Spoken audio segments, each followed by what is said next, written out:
সবাইকে দিদি ভাইরা দেখতে পাচ্ছ আমি এখন কফির বড়া করব। কফি কেটে নিয়েছি একটা কফি, গরম জল দিয়ে ভাপ দিয়ে নেবো গন্ধটা যাতে বেরিয়ে যায়। তো আমি এখানে একটু লবণ দিয়ে দিচ্ছি, সাদা লবণ। দেখো আমার গরম হয়ে গেছে, আমি একটু নামিয়ে নিচ্ছি। এবারে তেলে ভাজার জন্য আমি কড়াইটা বসিয়ে দিচ্ছি। এটা লোহার কড়াই আমার, এই কড়াইটা খুব সুন্দর ভাজা হয়। তো দিদি ভাইরা দেখো আমি এখানে বেসন দিচ্ছি। সবার প্রথম দিচ্ছি আমি এই যে হলদি দিচ্ছি, 1 চামচ হলুদ দিয়ে দিয়েছি, 1 চামচ লবণ দিয়ে দিচ্ছি। তো এখানে দিয়ে দিচ্ছি আমি 1/2 চামচ মতন কালো জিরে। কালারের জন্য আমি এখানে লাল মির্চ দিয়ে দিচ্ছি, কালারটা হবে ঝাল। তো এখানে দিয়ে দিচ্ছি এই যে ধনিয়া, পিসাও ধনিয়া দিচ্ছি একটুখানা, আর একটু আছে কালো মির্চ পাউডার। সবার লাস্টে দিচ্ছি আমি চাট মশলা একটু।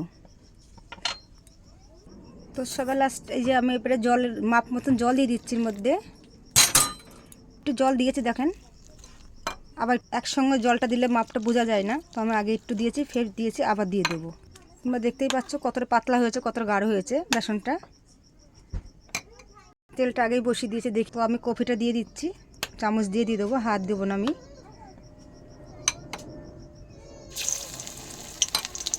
ব্যাস দেখো বড়াগুলো হয়ে গেছে, আমি এক পাশ উল্টে দিচ্ছি আর এক পাশ সবগুলোকে।